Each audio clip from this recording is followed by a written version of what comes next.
Hello, Manisha रेसिपीमध्ये तुमचं स्वागत आहे. आज आपण बनवणार आहे लाल भोपळ्याचे घारगे. त्यासाठी आपण भोपळा आणला आहे, स्वच्छ धुवून घेतला आहे आणि त्याचे असे बारीक तुकडे केलेले आहे. हे आपण कुकरच्या भांड्यात ठेवून गॅस कुकरवर 4-5 शिट्या करून घेणार आहोत. या भोपळ्याला कोणी गंगाफळ, कोणी काशीफळ असंही म्हणतात. तुमच्याकडे या भोपळ्याला काय म्हणतात कमेंट करून सांगा मला. आता हे असं ठेवून घेऊ आणि कुकरमध्ये ठेवूया. हे बघा, कुकरचं भांडं आपण ठेवलेलं आहे आणि कुकरमध्ये पाणी टाकलेलं आहे. भांड्यात पाणी नाही टाकलं आहे आणि याचे आपण 4 ते 5 शिट्ट्या करून घेणार आहोत. आता आपले हे गंगाफळ उकळलेले आहे, त्याच्या आपण साली काढून घ्यायचे आहे. अशा लगेच निघतात त्या.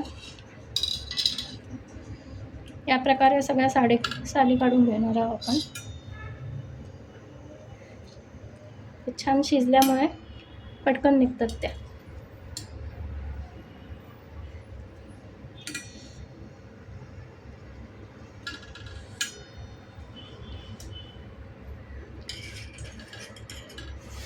गरम आहे, गरम असतानाच आपल्याला हे करायचं आहे, गार झाल्यावर नाही करायचं आहे. हे पण असं छान काढून घ्यायचं सालीचं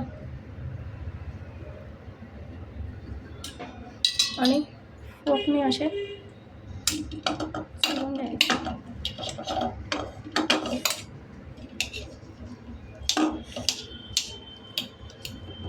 फोकने असं करायचं आहे किंवा बटाटा स्मॅशर असतं त्यांनी सुद्धा केलं तरी चालेल. या प्रकारे असं आपण सगळे मॅश करून घेणार आहोत.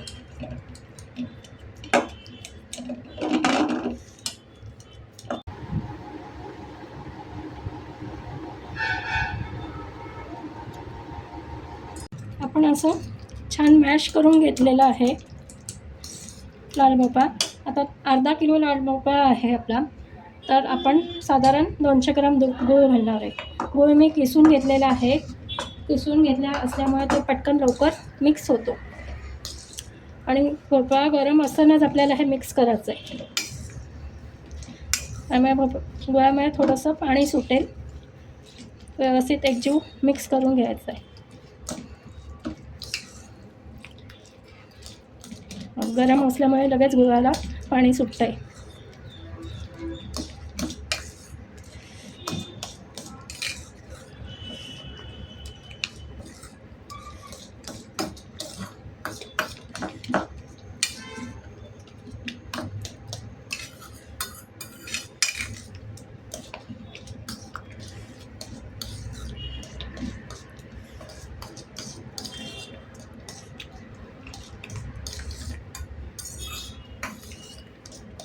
आता आपण याच्यावर झाकण ठेवून एक 15 मिनटं हे मुरू देणार आहे. हे बघा, आपलं हे मिश्रण चांगलं 10-15 मिनटं आपण असं ठेवलं होतं. गुळ जर असेल तर आपण छान बारीक चुरून घ्यायचं आहे. आता यामध्ये आपण जायफळची पावडर घातली आहे, 1 चमचा खसखस घातली आहे, मीठ अर्धा चमचा घालायचं आहे, रवा आहे बारीक रवा 2 चमचे आणि तांदळाची पिठी घालायची आहे. 2 चमचे तांदळाची पिठी घातली आहे आणि हे चांगलं असं मिक्स करून घ्यायचं आहे. आणि या साईडला आपण गव्हाचं पीठ घेतलेलं आहे, तर ते यात जेवढं बसेल साधारण तेवढं टाकायचं आहे आणि पीठ भिजवून घ्यायचं आहे. हे पहिले छान मिक्स करून घेऊया.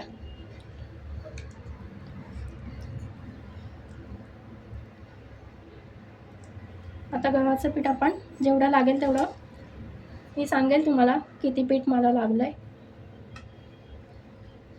जेवढं बसेल तेवढं आपण भिजवून घेणार आहोत.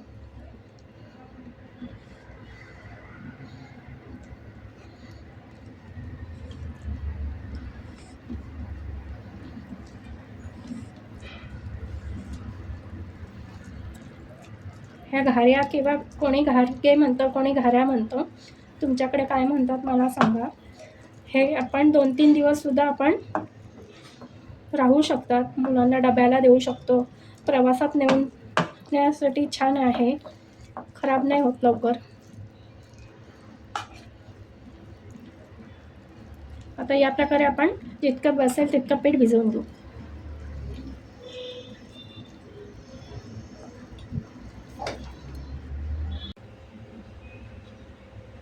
हे बघा, हे पीठ आपण असं छान भिजवलं आहे. साधारण आपल्याला 5-5.5 वाटी गव्हाचं पीठ लागलेलं आहे. आता याचे आपण घाऱ्या लाटून घेऊया.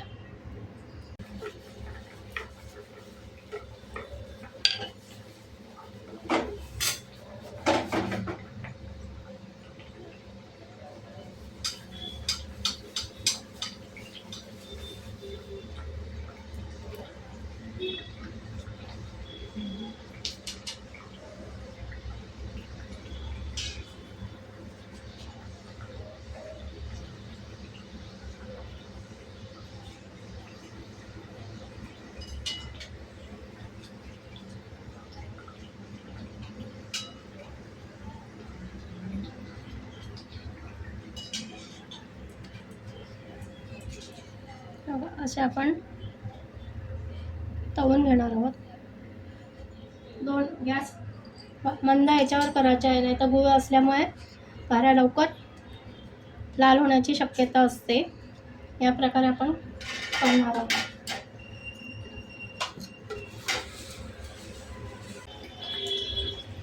थोडंसं जाडसरच लाटून घ्यायची आपल्याला, त्यामुळे छान होते, ती फुलते. आणि दोनच वेळा पलटी करायची आहे, नाहीतर ती तेल जास्त पिणार. हे असं काढून घ्यायचं. हे बघा, आपली पुरी छान टम्म फुरलेली आहे घारगे. त्या प्रकारे आपण सगळ्या घारगे तळून घेणार आहोत.